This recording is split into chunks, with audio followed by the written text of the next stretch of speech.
Okay, let's unpack this. Cassie Ventura has finished her testimony. 4 days on the stand in the Diddy trial. Yeah. And the final hours, well, they brought some really significant and, frankly, quite poignant moments. Definitely. It feels like more than just, another day in court. This could be a real turning point. I think so, too. It's got so many layers, this case. That's right. And what's really striking is how her last day, based on the news reports, especially from ABC News, sort of crystallized a lot of the complex issues here. Wow. We're getting, I think, a clearer picture of the emotional landscape and the legal one, too, inside that courtroom. Exactly. And our goal with this deep dive, really, is to understand the critical takeaways from Cassie's final testimony. Mm-hmm. What evidence came out? What are the legal strategies looking like? Right. But, without getting lost in all the legal jargon, just trying to get to the heart of it. Makes sense. So let's focus on Cassie's testimony itself first. 4 intense days. Reports say she kept her composure, mostly. But there's that one moment during the prosecution's redirect. Ah, yes, the redirect. Yeah. So that's after the defense cross-examines, the prosecution gets another shot, right? To clarify things. Exactly. They can ask follow-up questions, maybe address points the defense raised, and that's when things shifted, apparently. Right. The question about the freak-offs, these marathon drug-fueled sex sessions she described before, the prosecutor asked her straight up, did Sean Combs beat her during those sessions? And her answer, yes, and the tears that followed, that seemed like a really pivotal moment, just underscored the level of alleged abuse she's describing. It was quite a stark picture painted there. Absolutely.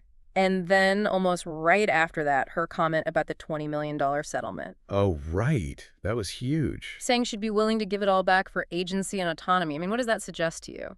Giving up that kind of money. Well, it really pushes back hard against the idea that this is just about money for her, doesn't it? Oh. It sounds much more like she's trying to reclaim control, reclaim her story, her power, really. Yeah, that's how it comes across. And then there was the whole situation with her husband, Alex Feit. He left the courtroom, right? During the testimony about the alleged rape in 2018? Yes. And the defense even hinted they might call him as a witness later on. Interesting. Adds another layer. It does. And the defense seems really focused on the timing of that alleged rape. They were questioning her memory, weren't they? About whether it was September or August 2018. Exactly. And suggesting maybe that she fabricated the accusation after Fine found out about some sexual encounter she'd had with Combs. Right. So they're trying to build this narrative, maybe, that it's about jealousy or the relationship fallout. Especially after Fine learned about this encounter while they were dating. It's a way to try and cast doubt on her motives. So the prosecution, on that redirect, they tried to nail down her certainty about the rape details to counter that narrative. Precisely. They needed to reinforce her account after the defense tried to poke holes in it. And how did the jury seem to react to all this? Well, reports suggested they were really paying attention during that whole discussion about the rape timeline. Like, that was a key point for them. Okay. But then later, during what some described as a kind of disjointed cross-examination by the defense, they seemed less engaged, maybe a bit bored even. That makes sense. I mean, if the questions aren't landing or seem all over the place, you can lose the jury. Yeah, you risk that. Yeah. We also heard the jury saw some physical evidence. From Combs' hotel room the night he was arrested. That's the one. $9,000 in cash, ketamine, MDMA, and what were called supplies. And Cassie had testified earlier that Combs stocked those items. She had. So for the prosecution, that's potentially powerful stuff. It connects Combs directly to the substances, the environment she described. Yeah, it backs up her story. It does. And there were other witnesses that day, too. Like the federal agent who searched the hotel? Right. The agent presented the cash and drugs to the jury. And then, maybe even more significantly, Dawn Richard testified. From Danity Kane and Diddy Dirty Money. That's her. She testified that she actually saw Combs attack Cassie Ventura. Wow. Okay, so that's direct corroboration. Potentially, yes. And it's interesting you mentioned Danity Kane. We're seeing online searches spike for Danny Kane. Ah, because that was Dawn Richard's name in the group. Exactly. It shows how these past connections are bubbling up again because of the trial. Okay, so Richard's testimony, that's potentially quite impactful. It's not just Cassie's word anymore. Right. It provides an independent account, potentially, from someone inside that circle. Now, what about the legal analysis? Brian Buckmeyer, the legal contributor, he had some thoughts. He called the defense cross-examination meandering, didn't he? He did. Which, for you listening means it might have been hard to follow their point, like they weren't really building towards anything clear. Yeah, he suggested they were struggling to land the plane, Yeah. that maybe they weren't fully prepared or maybe didn't quite grasp the evidence rules. That was his take, that they got close sometimes but couldn't quite frame the questions right to make their point stick. So what does that say about their overall strategy? Well, Buckmeyer thought they were really honing in on the timeline again, the breakup, Kim Porter's death happening around the same time. Trying to suggest it was all about jealousy, infidelity, not the abuse. That seemed to be the angle, which, look, it's a classic defense tactic. Try to create doubt, offer alternative explanations. But focusing only on timelines can sometimes miss the bigger picture, can it? Like, does a minor date discrepancy really negate everything else? That's the question it forces you to ask, yeah. And they brought up names, too, didn't they? Right. Chris Brown Combs apparently accused Cassie of dancing with him. She denied it. And Kid Cutie, Alex Fine. Yeah, trying to paint this picture of, like you said, infidelity, jealousy, a volatile relationship, undermine her credibility. It's a common playbook, I suppose. It is.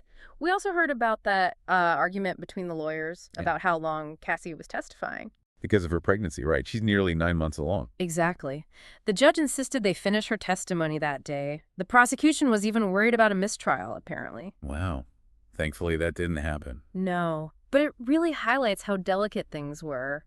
Medically speaking, Dr. Patel weighed in on this. Right, saying that even if a pregnant person is healthy, the stress of a courtroom. Especially in a case like this. Yeah. Plus any other high-risk factors, it means you have to be really careful. Protect the mother's well-being. And they mentioned Cassie's use of Suboxone during pregnancy for opioid use disorder. Yes, and Dr. Patel clarified that, said that, while any substance use disorder makes a pregnancy high risk, medically supervised treatment like Suboxone is generally much safer than untreated addiction. It reduces cravings, risk of misuse, that sort of thing. Under medical care, yes. But the key takeaway is the stress. Late in pregnancy, high stress isn't good. What are the risks? Well, according to places like March of Dimes and ACOG, it can affect blood pressure, blood flow to the baby, the immune system, and it increases the risk of preterm labor. Okay, so that explains the urgency to wrap up her testimony. Absolutely. Now, after she finished, her lawyer read a statement from her. Yeah, I saw that. She called the week extremely challenging, but also remarkably empowering and healing. And hoped it would give strength to other survivors.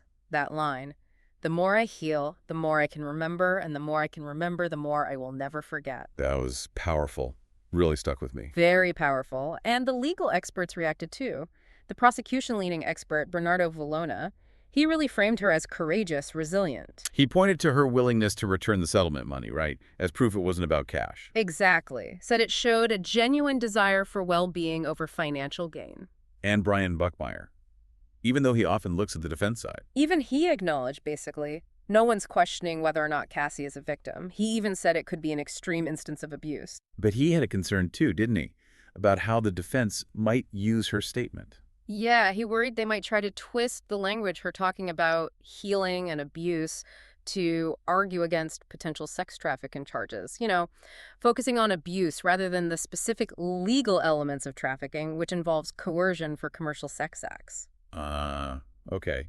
So trying to narrow the scope of the allegations. Potentially. Which brings us back to the legal strategies overall. Buckmeyer felt the defense was maybe struggling a bit. Underprepared, maybe.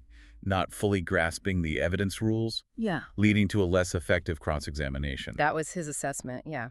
Which could cause problems for them when it comes to closing arguments. And he contrasted that with the prosecution, saying they were effective with objections and their redirect. He did. Especially that questioning about the $20 million, really hitting back at any implied financial motive. Though Buckmeyer was a bit frustrated with one prosecution question, wasn't he? About her financial stake in the criminal trial. Yeah, he pointed out she doesn't directly profit from the criminal case, but he also acknowledged the defense had heavily implied financial motives in their opening statements, so maybe the prosecutor felt justified pushing back. Right, context matters. So how did the day actually end in court? It ended with testimony about Combs allegedly throwing a frying pan at Cassie. A frying pan. During an argument about eggs. That was the testimony, yes. It's a pretty vivid image. Definitely vivid. And potentially quite impactful for the jury to think about over the weekend. Absolutely. The prosecution hopes they focus on that alleged violence, reinforcing the abuse narrative. While the defense hopes the impact fades a bit before summations. Exactly. Time can sometimes lessen the emotional impact of testimony like that. It's interesting, too, looking at those online search trends Kelly Carter mentioned. Danny Kaine and Lauren London spiking. Right. We covered Danny Kaine, almost certainly linked to Dawn Richard testifying. Because she's also made similar allegations against Combs, which he denies. Correct. The Lauren London connection seems a bit fuzzier. Maybe because she was in that movie in 2016 after the hotel incident. Or Combs' support after Nipsey Hussle died. That's the speculation. Seems like the public is trying to connect the dots, even if some connections are weaker than others. And people are searching, what does Cassie do now? Lots of curiosity there. Understandable. I mean, right now, obviously, the focus is on her baby arriving soon. Of course. But she has acted before, apparently in a hip-hop Christmas movie, so maybe a return to acting down the line. Who knows? That'd be. So, wrapping up this deep dive, we've covered Cassie's really emotional final testimony, the evidence shown, those contrasting legal strategies. Yeah, prosecution versus defense, and the public interest, judging by those searches, is still incredibly high. This is far from over. Absolutely. Which brings us to a final thought for you listening. When you consider the really graphic details Cassie described, and then you see the defense focusing so much on trying to establish other motives, what do you think will be the single biggest challenge for that jury as they start to weigh all this evidence? It's just such a complex, highly charged situation.